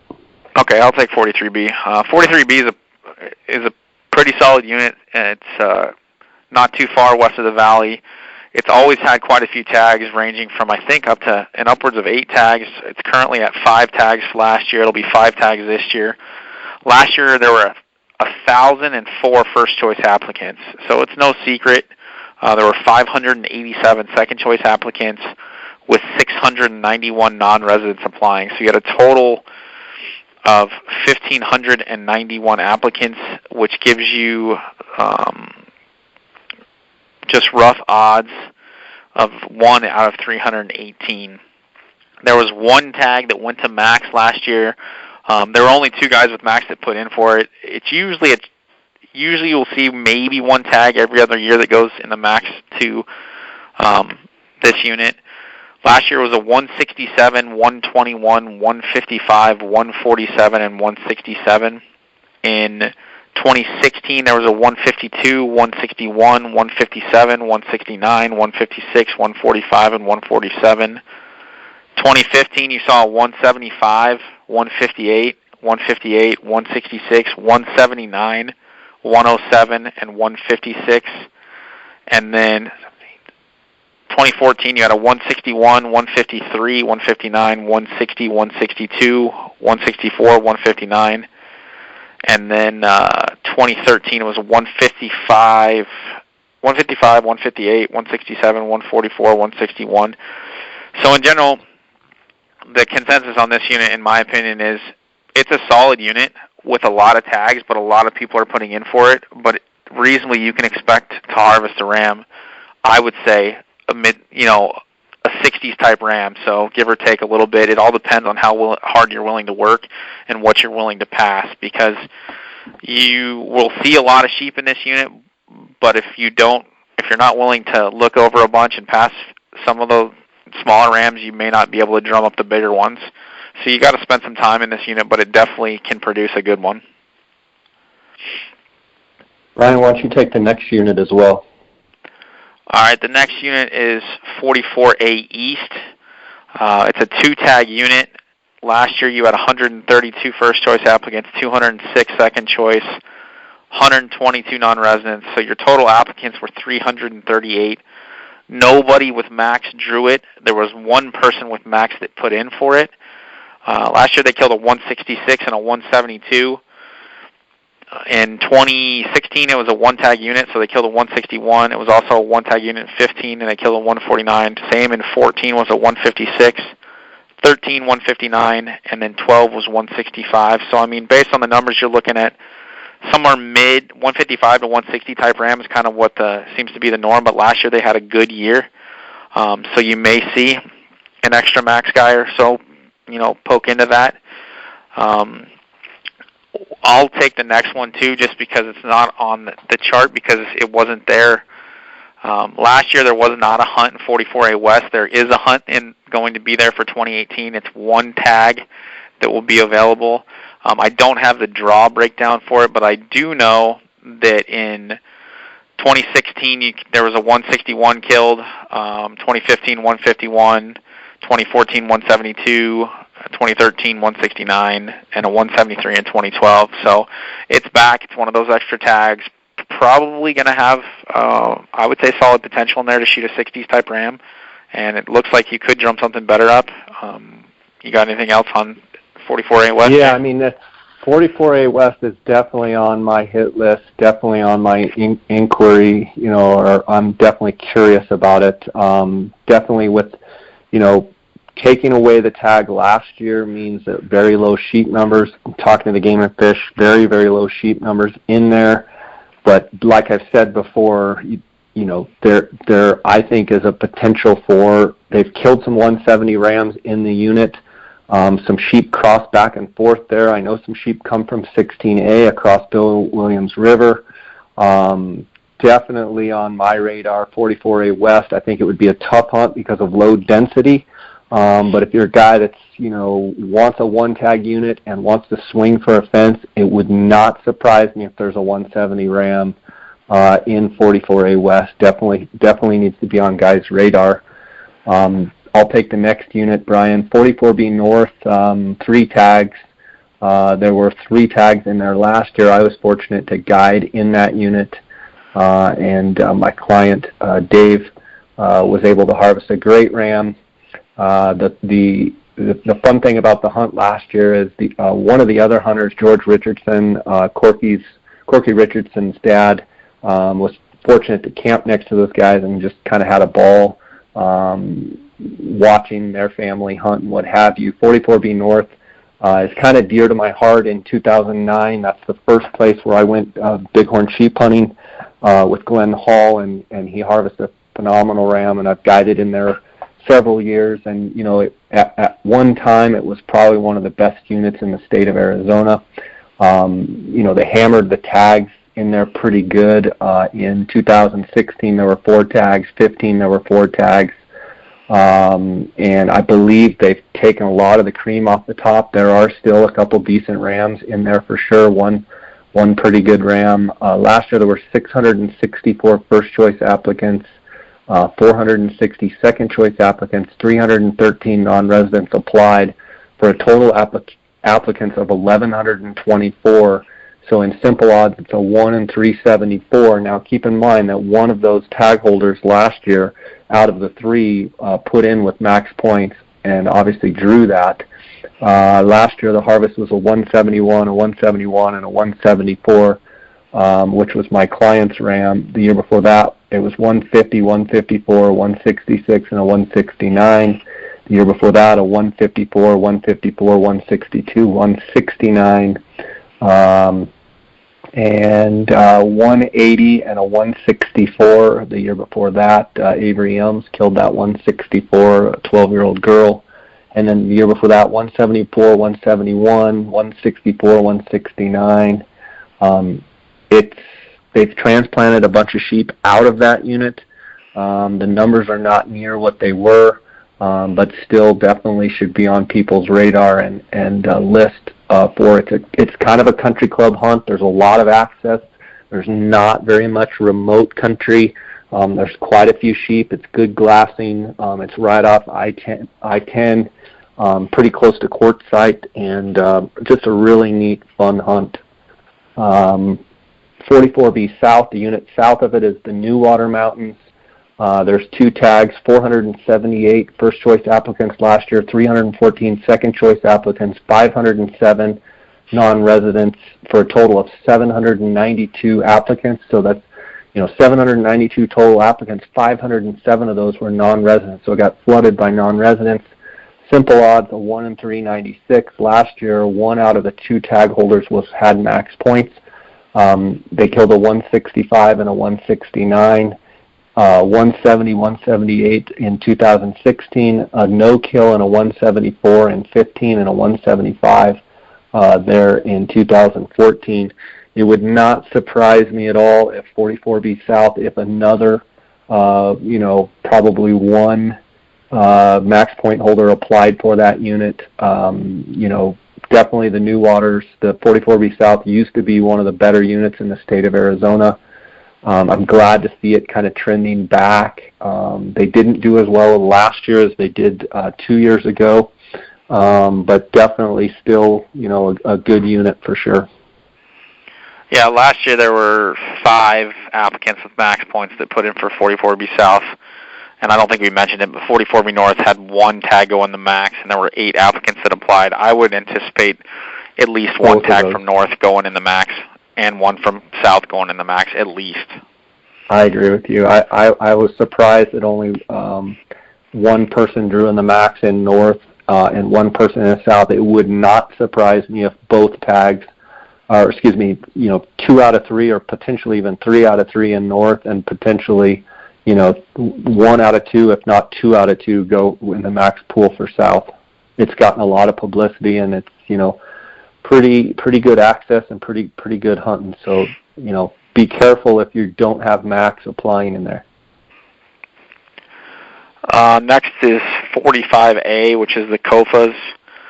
There are 4 tags in there last year. There's going to be 4 tags again in there this year.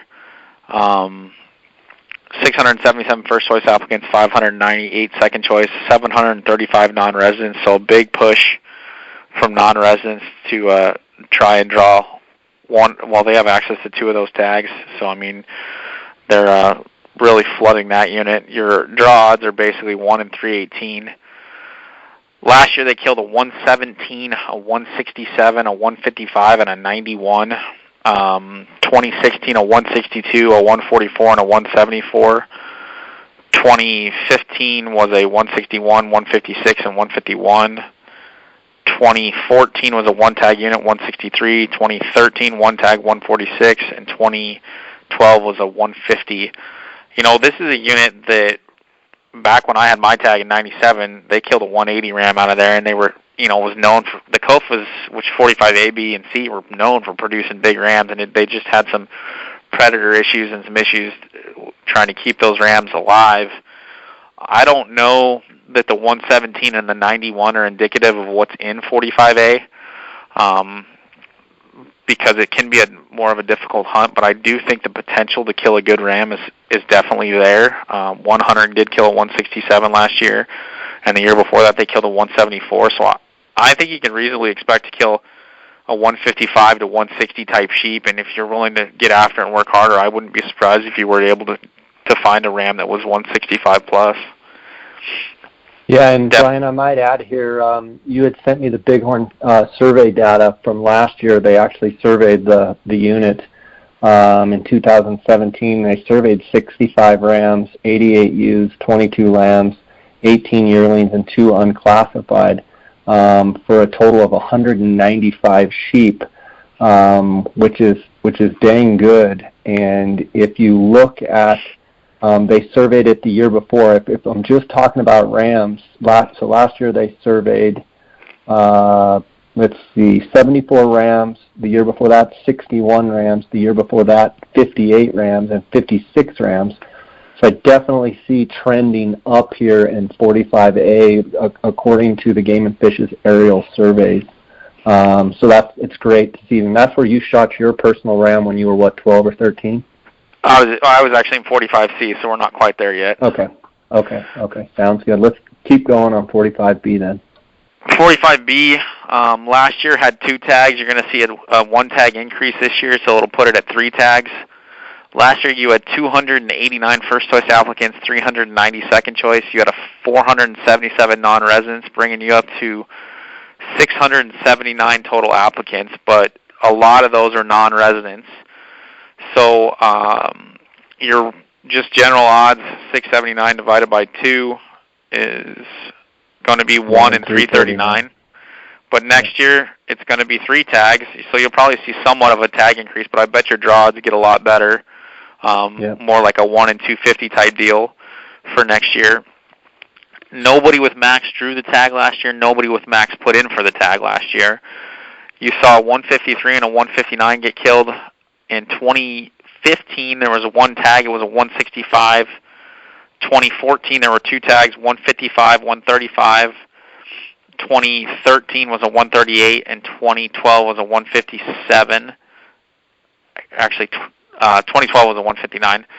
So I think the sheep are doing better, is my understanding, in 45A, B, and C. I think the potential to kill a good ram is there. I think you can expect to reasonably kill a 155 to 160, but I do think that you could drum out a 165-plus type sheep with some work. The odds are not too terrible. You're going to see 2 tags available for non-residents next year only because it's going up to a 3-tag unit. So, I mean, definitely something to consider if you don't have max. It's a unit that I'm intrigued by as far as for putting in my family and things of that nature. But it's something to definitely look at. The southern end of the COFAs, which is the Castle Domes, is going to be 45C. Did you have something to add, Jay? Sorry. No, go ahead. It's going to be the Castle Domes, which is 45C. You're going to see a 100% tag increase in this unit. It's going from 2 tags last year, and it'll be 4 tags this year, which is big. That's a big tag jump. Last year there was 169 first choice applicants, 213 second choice applicants, with a total of 176 non-residents putting in. So your odds last year were 2 out of 382. So, I'm sorry, 382. So it was 1 in 191. Those odds are probably going to get better this year based on the fact that they're doubling the tags. I'm sure more people will apply, but last year they killed a 161, a 156. In 2016, they killed a 171 and a 149. That 171 actually netted at 173. That was Tim Melton's ram. It was a stud of a sheep. In 2015, it was a 154. 2014, 157. And 2013, 155. 2012 was the last time it was a multi-tag unit where they killed 158, 165, and 119. The genetics are there in the COFAs. It's just a matter of they had some real hard predator issues down there, and I think the sheep are starting to come back up. I would not be surprised to see a 170 ram killed out of either one of those 3 units, 45A, B, or C. So it's definitely something to look at. Great to see the COFAs coming back, isn't it? Yeah, no, it's good. It's good to see units that took a die-off coming back. I mean, that's important to all of what we got going on. Yeah, I think they've done a good job of getting the Lions wiped up out of there, and hopefully the COFA can, come back, and it looks like it dang sure is trending that way. The next one is, go ahead. No, you're good. 46A East. That's east of Growler Wash, the Cabeza Prieta National Wildlife Refuge. There's 2 tags, and if you look at 46A East last year, there were 2 tags, 300 first choice applicants, 265 second choice, 395 non-residents, of 565 total applicants. In simple odds, a 1 in 282. They killed a 168 and a 158. The year before that, a 173 and a 171, 168 and a 160, and a 171 and a 140 in 2014. I don't know anything about 46A East or West, but Brian, you can add to it if you do. 46A East, I know last year one of the hunters shot a pretty solid mature ram and lost it.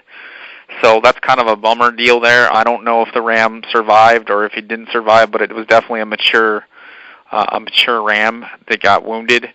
So that's something that I would consider if I was putting in for it. I know guys that had the tag in 2016 and guys that had the tag in 2014. They had good hunts and they've killed some good rams in there. I believe 46A East and 46A West are starting to trend a little bit on the downward slide. So I would just be cautious of that. You're going to deal with a lot of illegal immigration traffic in those units, and I mean to the point where it's noted in the game and fish regulations, and it's definitely a rugged place to go. So just, if you're not in good shape, don't even apply there, in my opinion. There was, let's see, with Max, there was 2 people that applied with Max in there last year. Nobody drew the tag. Go ahead and bump into 46B East and West. We're going to do 46A West first, and then 46A West last year had 2 tags. It is going down to 1 tag this year, so you're going to see a tag decrease. Last year there were 195. Non-resident do not apply for this hunt. Correct. Non-residents do not apply for 46A West. Do not. There was 195 first choice applicants, 314 second choice applicants. There were 367 non-residents, so your total applicants were 509, with your odds basically 1 in 254, but it's going to get worse because there's only 1 tag. Last year they killed a 170 and a 164. In 2016 it was 2016 was a 176 and a 167. 2015 151, 154. I think the units were all just 46A going back Correct. Before that, so I don't have any data prior to that. I would, if you're a non-resident, don't apply. Because last year there were 367 non-residents that did apply, and if someone just gets in the mode of applying for the same units, they're going to make a mistake. I do think the general trend is going downhill. I think that's why the Game and Fish has cut a tag out of there. Definitely very remote, very rugged. You may have some illegal immigration traffic issues, so be aware of that. The only thing I would add is, even though it's trending down, it's always a unit that can produce a big ram, and historically always has. So, definitely the trend, is losing a tag, but it still has a chance that if you draw it and you really pound it out, you could probably shoot a book ram, in my opinion. Yep. Let's jump over to the Cabeza Prieta. I'll let you just run with it. Okay, 46B East last year it had 4 tags. It's going down to a 1 tag unit this year, so it's dropping by 3 tags. So non-residents do not apply. There were 317 first choice applicants last year with 336 second choice applicants. You had 237 non-residents. Your draw odds are not even going to be close to the same because we're losing all those tags, but it was 1 in 163 last year. This is a tough remote unit. I've been in this unit in 2014 when it was all combined as 46B. It's rugged, it's remote. There's basically 0 road access, and you're going to work your tail off to kill a good ram. Last year they killed a 141, a 122, a 157, and a 153. In 2016 it was a 156, 152, 158, and a 171. In 2015 you had a 165, a 151, a 152, and a 152. And then in 2015 it was combined with 46B as 1 unit, so I don't have any data back then. Nobody with Max put in for either of the 46B East or 46B West, but again, 46B East is going to 1 tag. If you're a non-resident, do not apply. And if you're not in good shape, do not apply. 46B West is the west side of the 46B unit. It's a solid unit. Last year there were 4 tags. They bumped it up to 5 tags this year. There's 172 first choice applicants, 291 second choice applicants. You had a total of 267 non-residents. Your draw odds last year were pretty good draw odds for a unit that can produce a solid ram. It was 1 in 115. It might get a little better than that. You might see it dip into under 1 in 100. Last year they killed a 170, a 155, a 136, and a 165. I had a friend that was down there. They killed that 165, and they worked pretty hard for it. In 2016, there was a 134, a 155, a 151, and a 164. 2015, you saw 172, 159, 145, 154. In 2015, it was combined as one unit, and that was when I was down there. Was in I think it was 2015 or 2014. I was down there with Matt Cullip, and we killed a 176. So I mean, it was definitely 2014. I'm sorry. So I mean, it's a unit that seems to almost always produce a book ram, but you are going to work for it. It is definitely a unit that you have to hike 3 to 4 miles to get to the base of some of the mountain ranges. You're not going to see very many sheep. You are definitely going to deal with illegal immigration, traffic, and border patrol issues. So if you're not in good shape, don't apply. If you're in good shape and you're willing to work for a good ram, it's a unit that I think you can kill a book ram in. I think that wraps us up for all of the desert sheep units, Jay.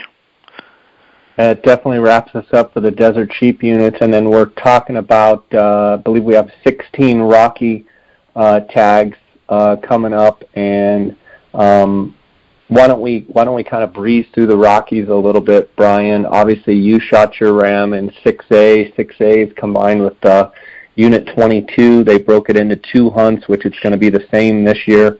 Last year, the first hunt, there was 1,019 applicants, 516 second choice applicants, 291 non-residents, 1,535 total applications for that first hunt.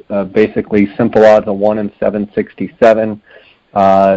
Both tags, actually all 4 tags in 6A went to max point holders, and I don't see that changing. They've shot great quality on both hunts, from 167 to 180 inch type sheep. The quality is there in 6A. Most of the rams get harvested in 6A. Every once in a while someone shoots one in 22. I think if someone spent a little more time in 22, they could probably muck out a couple good rams.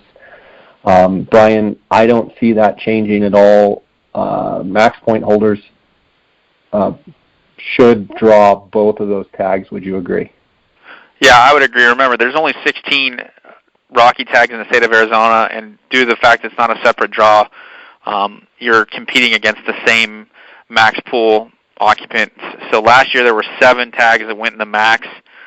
Both the 6A tags, all 4 6A tags for both hunts, I fully believe will go to max point holders without a doubt, in my belief. Yeah, me too. So if you don't have max and you're looking for a Rocky in Arizona, I would encourage you highly not to apply for those units.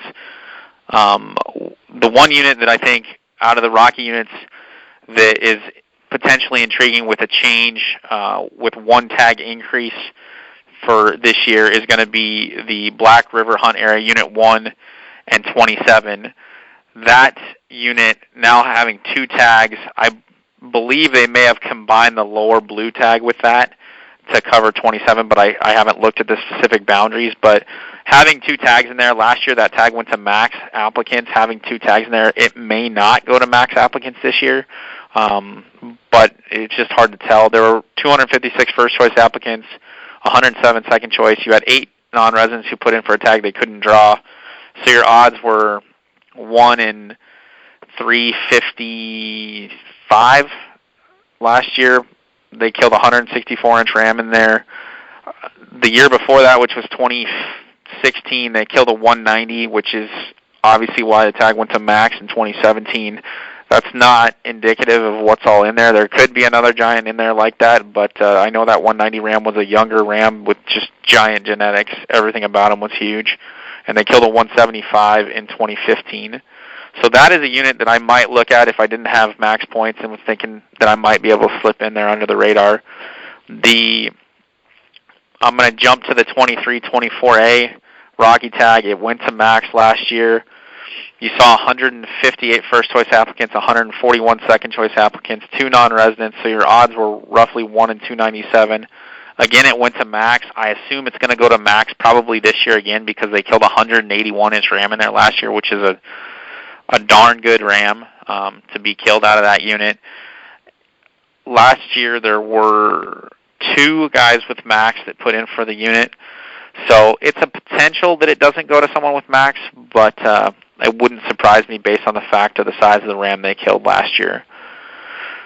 The lower a lot blue, of times those guys chase those, when they shoot a good ram, the max point holders flood in there.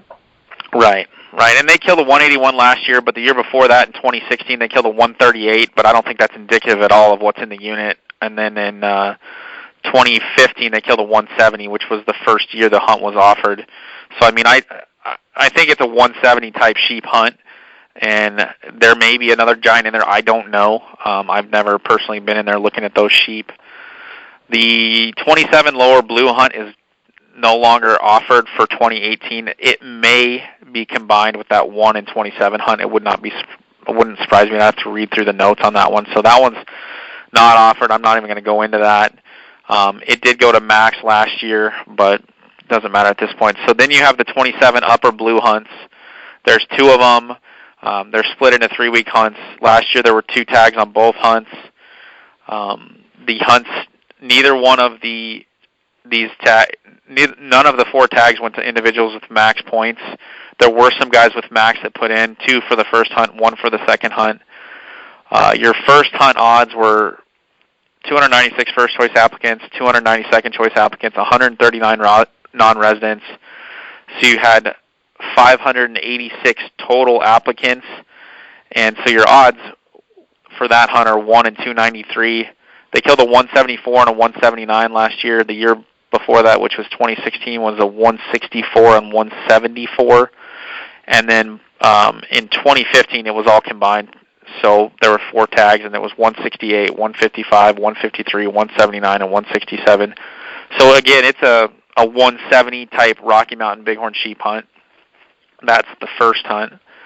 The second hunt, which is offered again, 2 tags, 224 first choice applicants, 366 second choice, 126 non-residents. Your draw odds, again, for the second hunt are actually worse than the draw odds for the first hunt, which is just kind of interesting if you think about it, because I always thought that you put in for the second hunt because people wouldn't likely apply for it, but obviously that's not the case. So I mean, your draw odds here are 1 in 295. Last year was the first year it was split, and they killed a 168 and a 181. So again, solid potential. 27 South, 28 North unit has 5 tags. Well, it's split into 2 hunts. You have 3 tags on the first hunt, 2 tags on the second hunt.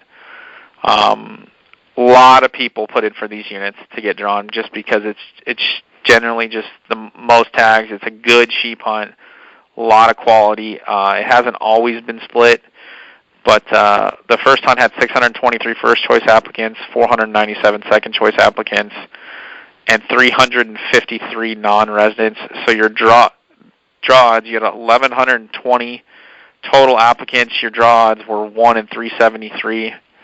Killed some good rams last year, 170, 160, and a 186, which was a beast killed by Sam Derringer and his crew over there. 2016 was a 162, 174, 171, 167, and 162. This is a 170 to 175 type sheep hunt, and every couple years they kill a ram that goes over 180, it seems like.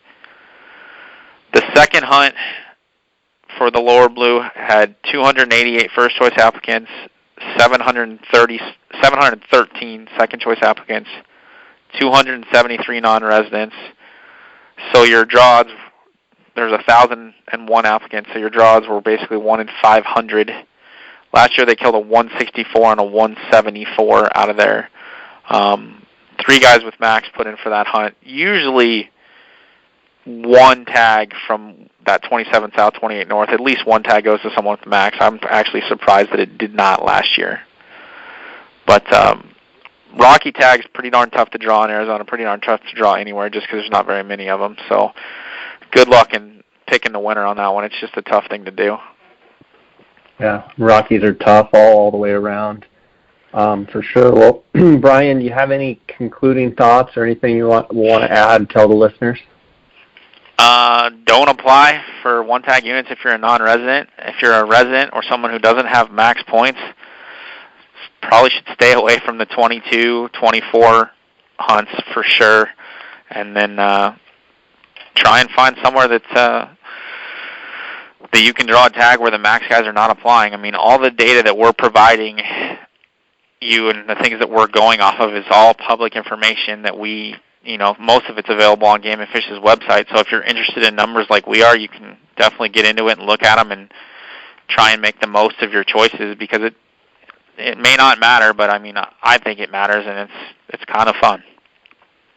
It's kind of fun. This is coming from a guy that's already killed his desert and already killed his Rocky, and you're just as fired up about pounding through the odds as anybody else. I love it.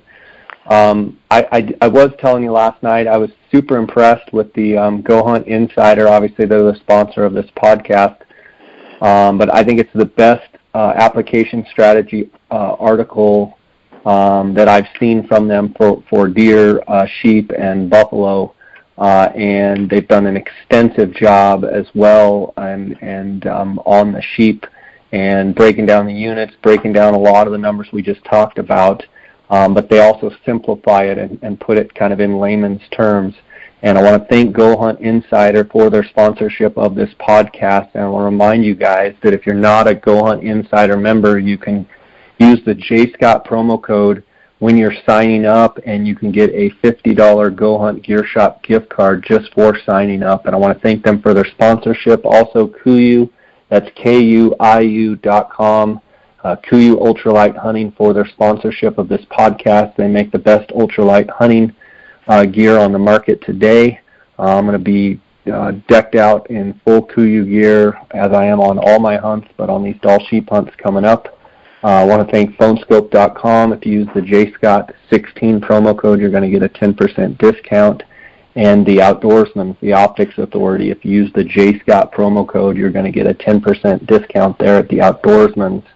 Outdoorsmans.com or 1-800-291-8065. Just use my name and they'll give you a 10% discount. Brian, thanks a lot for pounding through these numbers and going through all of this. I want to give listeners a chance, if they want to get a hold of you and talk to you, how they can, if you will. Yeah, feel free to send me an email. It's brian.rimza@hotmail.com, and Brian is Brian, and my last name is Rimsza. Feel free to send me an email, and I'll get back to you as soon as I can. I'm pretty good at that, and if anybody out there listens to the podcast and you think it helps and you get drawn, shoot us a message, because we always like to hear the success stories, and send us pictures for sure. Absolutely. Well, buddy, thanks. Pretty dry there in Arizona right now, isn't it? I'm up in Colorado, but I hear about it every day from Dar and you and some of the other guys. It is very dry. I'm thankful that I don't have an elk tag this year, I think. But hopefully we'll get some rain and things will get better. But it's definitely dry right now. They're pretty much shutting down the forest everywhere just to try and prevent any forest fire outbreaks. So hopefully we get some rain. Right on, buddy. And again, if anybody wants to get a hold of me, you can email me at jscottoutdoors@gmail.com. I always appreciate the listener support. And again, like Brian, I will try, if you've got a question that I don't know the answer to, I'll try and get the answer for you. Try and respond as quickly as possible. I appreciate all the support. Also, if you want to follow along on my Instagram, jscottoutdoors on my Instagram, I would appreciate that. And yeah, buddy, looking forward to a fall. Hopefully we get some monsoon rains and, kind of turn this thing around. And, yeah, it's always great moving into the summer season, and I'm looking forward to, getting my butt in gear for these Dall sheep hunts. And so thanks, as always, for your time, Brian. You're always a great resource. Thanks, Dave. It was a good chatting with you. All right, buddy. Take care. God bless. All right, later.